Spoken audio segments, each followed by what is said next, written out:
Aleluia. Louvado seja o nome do Senhor. Celebre o Natal. É o convite que fazemos neste ano para você, sua família, e é o convite que fazemos para a nossa comunidade, celebrar o Natal. Nessa semana eu fui a um consultório médico e, ao ser atendido, a profissional me perguntou: "Você é pastor, não é isso?" Eu disse: "Sou." "Vocês comemoram o Natal?" Eu disse: "Mais do que isso, nós celebramos o Natal." E ela falou: "Pois é, eu lembrava do senhor." E essa semana veio aqui uma pessoa que também se diz cristã e disse que não celebra o Natal porque Natal não se celebra. O verdadeiro cristão não celebra o Natal. E eu fiquei pensando sobre aquilo, palavras dela ainda. Eu achei estranho porque eu também, como cristã católica, acho que nós devemos celebrar o Natal. E tinha essa curiosidade para saber se os evangélicos também comemoram o Natal. E eu disse: não só comemoramos, como celebramos, o que para mim é ainda melhor. Porque de fato reduzir a uma comemoração é tirar o foco e a essência do que de fato é o Natal. Mas celebrar é unirmos-nos àquela multidão de anjos que apareceu aos pastores no deserto para anunciar, para falar de Jesus e para dizer que as profecias se cumpriram. E hoje nós também repercutimos e repetimos esta mensagem: Jesus nasceu e Ele cumpre perfeitamente o propósito de Deus para a humanidade. Mas a curiosidade foi atiçada e eu então fui pesquisar. Já sabia disso, que sei que alguns grupos que são chamados cristãos, mas que na verdade, sob a minha ótica, são pseudo-cristãos, justificam-se de não celebrar o Natal, e muitos até que participam assiduamente de igrejas evangélicas também têm um certo melindre, um certo temor, uma certa ressalva à celebração do Natal, como nós fazemos com tanto entusiasmo.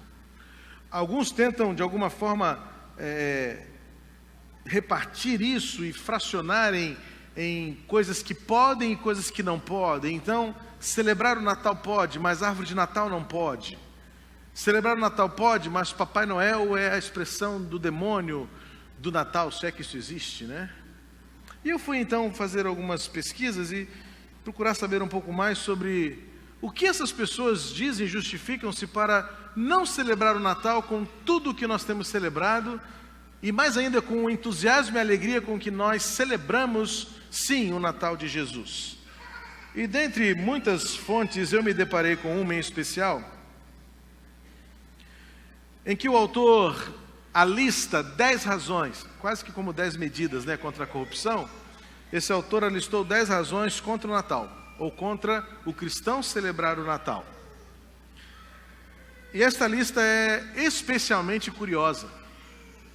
E fico pensando que, de fato, estes fundamentos talvez embasem também o coração de algumas pessoas que, mesmo estando no contexto da Igreja de Cristo, também, por uma questão de consciência ou de dúvidas, de receios, também fazem algumas ressalvas quanto à celebração do Natal, como nós o celebramos. E esta pessoa, eu vou me dar o direito aqui de ler as 10 medidas contra o Natal cristão, e vou tentar refutá-las de forma muito simples e muito prática, cada uma delas. Depois vamos ao texto bíblico para encerrar, de uma vez por todas, esta celeuma e esta polêmica que para mim é tão inútil acerca da celebração do Natal. Primeiro, esse autor, e eu vou guardar o nome dele em segredo, porque eu não quero nem que vocês depois vão procurá-lo. Até porque na internet você encontra muita bobagem. Se você baseia o seu conhecimento naquilo que você descobre nos sites, miserável homem e mulher que você é.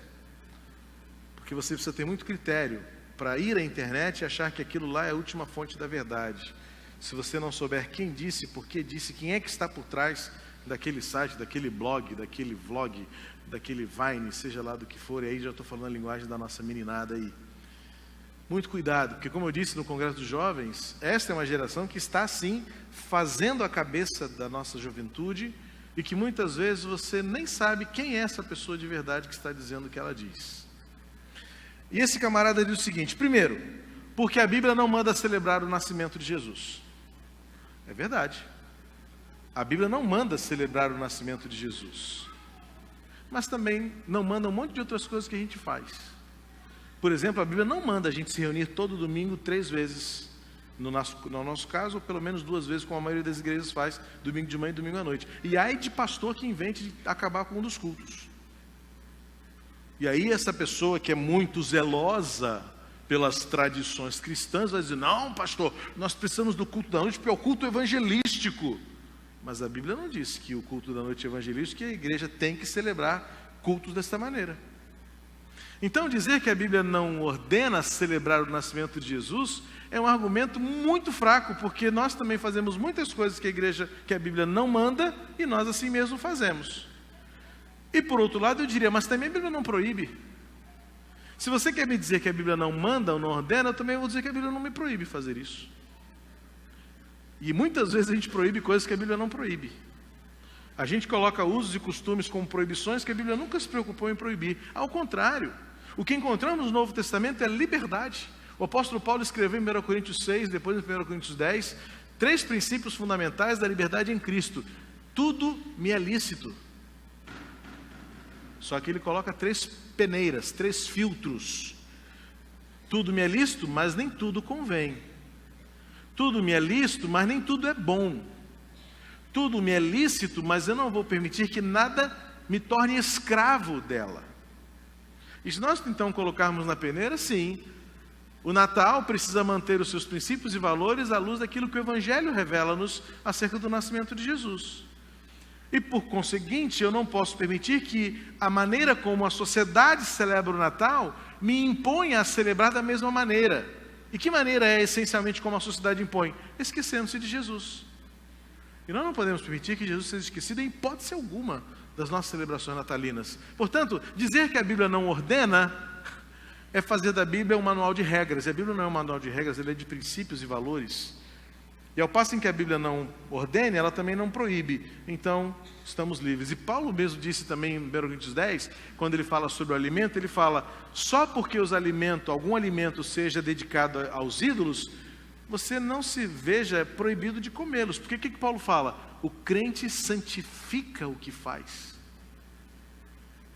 Nós temos a autoridade no Espírito Santo para santificar tudo o que fazemos. Em outras palavras, tudo o que fazemos para a glória de Deus. E então podemos sim celebrar. Depois ele vai dizer o segundo argumento: porque Jesus não nasceu em 25 de dezembro. Cara, é claro que Jesus nasceu dia 25 de dezembro. E você, durante toda a sua vida, nos seus 60 anos, Carlos, nos seus 70 anos de vida, por exemplo, todos os anos você já comemorou seu aniversário no dia do seu nascimento? Talvez muitos aqui nunca tenham comemorado antes, porque dá azar. E alguém até me corrigiu no culto da noite: dá má sorte, pastor. É porque crente não fala azar, né? Igual crente não fala câncer, aquela doença. Aquela doença. A gente criou uma geração de crentes brasileiros supersticiosos, que só Deus para ter misericórdia de nós mesmos. Crente que levanta sexta-feira 13 pedindo a Deus para abençoar nessa sexta-feira de horror. E aí então, crente que não comemora o aniversário antes da data porque isso dá mau agouro. Então ou você comemora no dia ou depois, nunca antes. Ah, para com isso, gente. Mas você celebra a Páscoa. E você alguma vez já atentou para o fato de que cada ano a Páscoa cai num dia diferente? Porque está atrelado ao calendário lunar, que era como os israelitas baseavam a sua celebração da Páscoa segundo o seu calendário das luas. Portanto, o fato de que Jesus não nasceu em 25 de dezembro, eu sei que não nasceu, alguns acham que foi lá para fevereiro ou março, e realmente há argumentos arqueológicos muito bem fundamentados para isso, mas por que não celebrar algo tão especial do advento do Messias, uma vez que toda a humanidade, de alguma forma, pelo menos nesses dias, estão atentos para o fato de que existe na história uma manjedoura? e que é tão preciosa que mudou e dividiu a nossa história em 2 eras, antes dele e depois dele. E ainda que a humanidade não se curve diante dele como nós nos curvamos e nos prostramos como o Senhor da glória, pelo menos a história está aí para não deixar dúvida. Jesus veio ao mundo, ele nasceu. E já que os anjos celebraram o seu nascimento, vamos também celebrá-lo. O terceiro argumento que esse camarada diz é o seguinte, essa é bonita mesmo, senhor. Presta atenção. A igreja do Senhor está vivendo a época profética da festa dos tabernáculos. Eu não sei de onde ele tirou esse negócio. Eu não encontro no Novo Testamento que a igreja vive a sua era profética. Aliás, eu não... Bom, vamos lá, eu não encontro. A minha eclesiologia neotestamentária não vê esse tipo de expressão no Novo Testamento para dizer que a igreja tem a sua época profética. E ainda mais festa dos tabernáculos. O Novo Testamento não diz que a igreja de Jesus Cristo vive a era profética da festa dos tabernáculos. E o que era, segundo a visão dele? A festa dos tabernáculos preparava o caminho do advento. E ele diz o seguinte: e se você prepara o caminho para ele nascer, não prepara o caminho para ele voltar. É assustador, irmãos. Como a mente humana tem a capacidade criativa de elocubrar uns negócios loucos. Esse camarada disse que o cristão verdadeiro não celebra o Natal, porque se você celebra o Natal, você não está esperando a volta de Jesus, está esperando o nascimento dele. Nunca na minha vida, nesses meus longos 44, quase 45 anos, eu achei que Jesus não tivesse vindo. Ele veio. E desde que ele veio, ele está voltando, eu aguardo a volta dele. Mas não é porque eu estou aguardando ele voltar que eu vou deixar de anunciar repetidamente à minha geração que Cristo nasceu e celebrar essa alegria. A quarta justificativa para este homem é que o Natal é uma festa que centraliza a visão do palpável e esquece do que é espiritual. Bom, eu quando celebro o Natal, irmãos, eu nunca esqueço o espiritual. A mensagem central do Natal é Jesus Cristo. Por mais cores, por mais cheiros, e como eu gosto dos cheiros do Natal, os sabores então, nem se diga. Mas desde que eu me entendo e me lembro de gente, como gente, eu me lembro de sentar à mesa com a família reunida, meus pais, meus tios, meus avós, e hoje repito isso com a minha família, minha filha, minha esposa, meus sobrinhos. Nós não abrimos a refeição sem antes em família celebrar que aquilo que estamos fazendo é porque existe uma manjedoura na história. Então a gente está jogando na lixeira do nosso tradicionalismo, pela culpa da nossa ignorância ou da nossa insensibilidade, aquilo que é extremamente essencial. Não é porque as pessoas se esqueceram de Jesus que eu vou dizer que a celebração do Natal se esqueceu de Jesus, porque a minha celebração do Natal tem Jesus. A celebração do meu Natal é Jesus. O cântico que eu canto no Natal não é Papai Noel, é Jesus Cristo nascendo no meu coração. E porque os outros se esquecem, é que eu devo então mais ainda insistir na proclamação, na correção, mas não me isentar, não me silenciar, não adotar esta postura tão hipócrita e tradicionalista de dizer para uma médica num consultório assim: eu sou cristão verdadeiro, eu não celebro o Natal. Porque isso é escândalo para ela. Ela me procurou escandalizada, dizendo: pastor, é isso mesmo? O verdadeiro cristão não celebra o Natal? No versículo 5... tique de pastor pregador. O item 5 desse cidadão diz o seguinte: porque o Natal se tornou um culto comercial que visa render muito dinheiro. É verdade, irmãos. Esse camarada tem razão. Nas últimas eras, o Natal se tornou comércio. Já é Natal na loja coisa e tal. Você já aprende essa musiquinha, ela fica na sua cabeça o tempo todo. Vira clichê, vira carimbo nas nossas brincadeiras. E de fato, o mundo transformou o Natal no comércio, mas também transformou o Dia das Mães em comércio, também transformou o Dia das Crianças em comércio, também tornou o casamento em comércio, irmãos. E nem por isso nós deixamos de agradecer a Deus pela vida das mães, não deixamos de fazer casamento, não deixamos de celebrar o Dia das Crianças, porque de alguma forma os nossos valores são sempre convergidos para aquilo que é eterno. E nós precisamos ainda levantar a bandeira de que o mundo precisa sim corrigir-se, de que Natal não é comércio, é Jesus. Mas isso não significa dizer que eu não vou celebrar o Natal, por causa do erro dos outros. O item 6, ele diz assim: porque esta festividade está baseada em culto a falsos deuses nascidos da Babilônia. Não. A festividade está baseada no Evangelho de Jesus Cristo. A festa existe porque Jesus nasceu.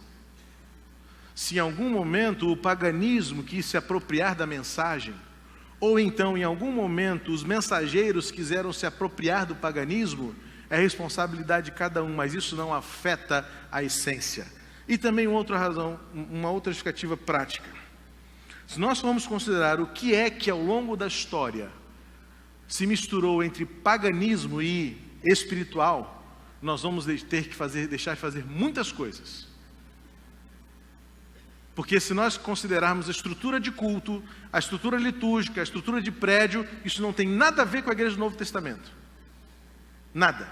Foi um processo de adaptação, um processo de contextualização, um processo até mesmo de adequação, para que nós, mantendo a essência da mensagem, usemos métodos e estratégias para tornar a mensagem ouvida. E se a gente andar nessa linha do paganismo, a gente, por exemplo, tem que largar a mão das daminhas e dos pajens nos nossos casamentos. Porque se você não sabe, daminha e pajem em casamentos é uma figura pagã da era medieval, que acreditava-se que contra os casamentos haviam demônios específicos, mas que respeitavam os espíritos das crianças. Então as noivas e os noivos usavam crianças à frente deles, para que eles fossem espantando, como carrancas em navios lá nos rios da nossa região norte, para espantar os espíritos maus contrários àquele casamento. E hoje a gente nem sabe, tão bonitinho, né? A criança vem atrapalhando o casamento, que não entra nunca, joga fora. E mesmo assim a gente fala, que bonitinho. Está lá, paganismo. Eu falo com maior liberdade porque no meu casamento não teve. Porque como eu já sabia disso, eu evitei. Na época eu já tinha descoberto essa história. E aí Giane falou assim, não quero daminha, vou entrar só eu e meu pai. E não tivemos nem daminha nem pajem. A Amanda ficou uma fera. Tanto é que a Amandinha, com 3 anos, sentada assim no primeiro banco lá de Itacuruçá, falou assim, eu dama, minha tia noiva. Mas dama sentadinha no banco, não ia entrar na nossa frente. Paganismo. Simbologia pagã. E que você usa, você noivo usou, você que está fazendo 40 anos de casamento usou e nem se deu conta. E seu casamento deixou de ser abençoado por isso? Porque o que abençoou foi a presença de Jesus. Depois esse camarada vai dizer o seguinte: esta festa não glorifica Jesus, pois quem inventou foi a igreja católica romana, que celebra o Natal diante dos ídolos e estátuas. Jesus é contra a idolatria e não recebe adoração dividida. Concordo, Jesus é contra a idolatria. Mas para mim, quem inventou esta celebração foram os anjos. Os anjos celebraram pela primeira vez o nascimento de Jesus. E fizeram isso da maneira mais efusiva, como nós ouvimos este belíssimo coral fazer aqui hoje. Com a música Alegria Sem Fim, eu fui às lágrimas, porque enquanto fizeram isso, eu vi o coral de anjos cantando, Geraldo. Eu me transportei àquele deserto à noite, diante dos anjos, e dizendo: paz aos homens a quem o Senhor tem propósito, por meio de Jesus Cristo. Então, para mim, quem inventou a celebração do Natal não foi igreja alguma, foram os anjos, que romperam os céus à terra para dizer: Cristo nasceu entre vocês, cantem, é boas novas, o mundo precisa de paz, o mundo conhecerá a paz por meio de Jesus. Ele vai dizer também, porque os adereços de Natal são verdadeiros altares de deuses da mitologia antiga, que na verdade são demônios. Certamente ele está falando, e muitos aqui vão então dizer: é verdade, eu não monto árvore de Natal não, porque Jeremias 10, está na Bíblia, Jeremias 10 diz que Deus condena o povo quando leva árvores das florestas para as suas casas. Lá em Jeremias tinha Natal? Para Deus estar condenando pinheirinho de Natal? Presta atenção, irmão, vai ler a Bíblia direito. Em Jeremias 10, o que Deus está condenando era porque o povo ia às florestas, cortavam árvores, traziam para as suas casas, tiravam suas folhas e seus galhos e faziam esculturas com aquela madeira. E prostravam-se diante daquelas imagens feitas por suas próprias mãos. E Deus então os condenava por isso. O que é a árvore de Natal então? Tem uma simbologia pagã que simboliza a fertilidade, que simboliza a prosperidade. Na minha casa, desde que eu entendo por gente, eu nunca me prostrei diante da árvore. Era só mais um enfeite, como um vaso de plantas que mamãe colocava durante o ano inteiro. Só que no Natal a gente usava a árvore de Natal para lembrar-nos que o Natal chegou. E lembrar-nos que Natal é Jesus. Porque ao lado do Natal havia ali um presépio. E eu nunca me prostrei diante do presépio. Ah, mas é idolatria ter um presépio. Irmão, são símbolos. Símbolos que nos remetem à verdade. Símbolos que não podem ser substitutos da verdade, mas que de alguma maneira nos ajudam a visualizar, que nos ajudam a perceber que há algo maior, que é algo especial. E dizer que a Bíblia condena o pinheirinho, porque em Jeremias 10 Deus condenou as pessoas levarem árvores das florestas para casa, é usar o texto totalmente fora do seu contexto. Respeite o contexto bíblico, leia a Bíblia com seriedade. Não use a Bíblia para acomodá-la aos seus conceitos prévios, mas ajuste a sua visão, ajuste o seu procedimento, ajuste a sua percepção àquilo que a Bíblia ensina, essencialmente pura e verdadeira. O item 9 ele vai dizer de novo assim, mesma expressão interessante: o Natal de Jesus não tem mais nenhum sentido profético, pois na verdade todas as profecias que apontavam para a sua vinda à terra já se cumpriram. É claro! Não podemos ser condenados por estarmos dizendo que Jesus não veio ao mundo ainda. Claro, Ele já veio. Cantamos, as letras das músicas falam isso, as mensagens que pregamos falam isso, as encenações que fazemos falam isso. Jesus veio. E agora nós já aguardamos a sua vinda, sim. Ele virá. Portanto, dizer que não podemos celebrar o Natal porque a celebração do Natal é dizer o que já aconteceu, como tom profético, não. Ao contrário, nós celebramos porque nós já vimos que aconteceu. E por último ele vai dizer assim: a festa de Natal traz em seu bojo um clima de angústia e tristeza. Claro, com esse sentimento, meu irmão. O que você tem no seu coração é angústia, é mágoa. O seu coração está cheio de ódio para você ter essa visão da vida e do mundo. É verdade que a festa de Natal traz no seu bojo um clima de angústia e tristeza. O que muitos dizem ser saudade de Jesus, mas na verdade é um espírito de opressão que está camuflado, escondido atrás da tradição romana que se infiltrou na igreja evangélica e que precisamos expulsar em nome de Jesus. Não, meu irmão, essa pregação para mim não cola.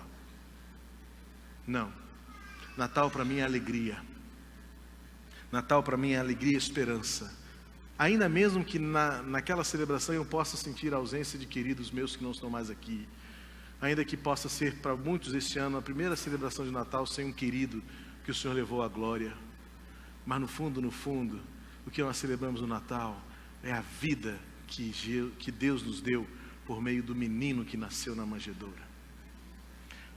Vamos ler lá Lucas capítulo 2 e ver o que Deus nos revela por meio da narrativa evangélica, quando diz assim, Lucas 2, versículo 8: havia pastores que estavam nos campos próximos e durante a noite tomavam conta dos seus rebanhos. E aconteceu que um anjo do Senhor apareceu-lhes e a glória do Senhor resplandeceu ao redor deles e ficaram aterrorizados. Mas o anjo lhes disse: não tenham medo. Estou lhes trazendo boas novas de grande alegria que são para todo o povo. Hoje na cidade de Davi lhes nasceu o Salvador, que é Cristo o Senhor. E isso lhes servirá de sinal: encontrarão o bebê envolto em panos e deitado numa manjedoura. De repente, uma grande multidão do exército celestial apareceu com o anjo, louvando a Deus, dizendo: glória a Deus nas alturas e paz na terra aos homens aos quais Ele concede o seu favor. Quando os anjos os deixaram e foram para os céus, os pastores disseram uns aos outros: vamos a Belém e vejamos isso que aconteceu e que o Senhor nos deu a conhecer. Então correram para lá e encontraram Maria e José e o bebê deitado na manjedoura. Depois de o verem, contaram a todos o que lhes fora dito a respeito daquele menino. E todos os que ouviram o que os pastores diziam ficaram admirados.